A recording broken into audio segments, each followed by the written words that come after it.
ભરૂચ જિલ્લાના વાગરા તાલુકા નજીક સ્થિત સાયખા જીઆઈડીસી વિસ્તારમાં મોડી રાત્રે એક ગમખ્વાર અને ભયાનક ઔદ્યોગિક દુર્ઘટના સર્જાઈ છે।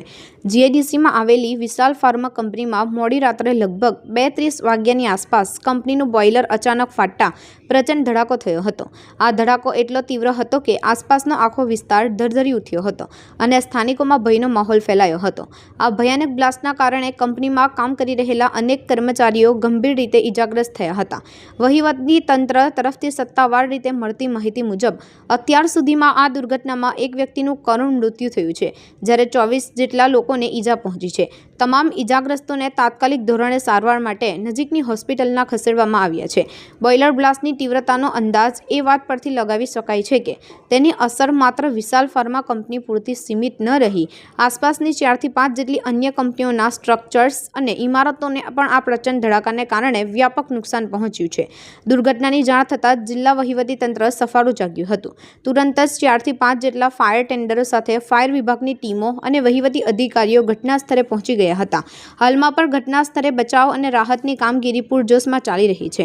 ફાયર વિભાગ દ્વારા કારમાત હટાવવાની કામગીરી કરવામાં આવી રહી છે અને કારમાત નીચે અન્ય કોઈ વ્યક્તિ દબાયેલું છે કે કેમ તે માટે સર્ચ ઓપરેશન ચાલુ છે।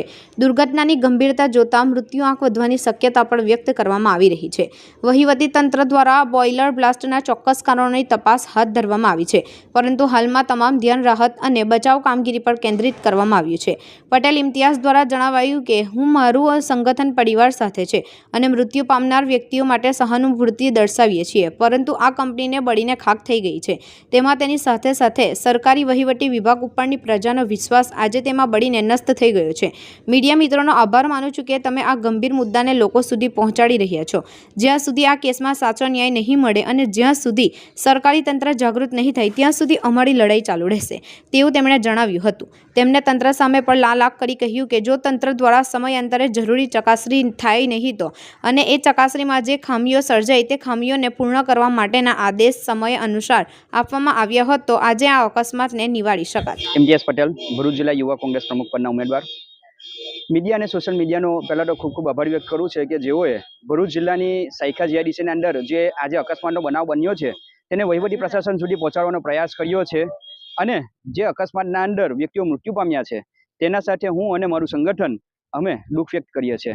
પરંતુ આજે જે અકસ્માત બન્યો એ ફક્ત અકસ્માતના અંદર એ વ્યક્તિઓનું મૃત્યુ નથી થયું, અહીંયાના જે સ્થાનિક વ્યક્તિઓ છે તેમનો પણ વિશ્વાસ બળીને ખાખ થઈ ગયો એવું જણાઈ રહ્યું છે। કારણ કે વારંવાર અનેકવાર રજૂઆત કરવા છતાં પણ સ્થાનિક વહીવટી પ્રશાસન દ્વારા પોતાની સજાગતા બતાવીને અહીંયાની જે સાયખાની લેભાગુ કંપનીઓ છે તેમના સામે કડકથી વલણ અપનાવવામાં આવતું નથી અને તેમને કાયદાનો પાઠ બનાવવામાં નથી આવતો। આપ જોઈ શકો છો કે આજરોજ જે અકસ્માતનો બનાવ બન્યો તેમાં નજદીકી પંચાયતમાંથી માહિતી મળતી અનુસાર આ કંપની પાસે એનઓસી ઈસી ક્લિયરન્સ સર્ટિફિકેટ જે હોવા જોઈએ જે અપૂરતા હતા એવી માહિતી નજદીકી પંચાયતમાંથી પ્રાપ્ત થઈ છે।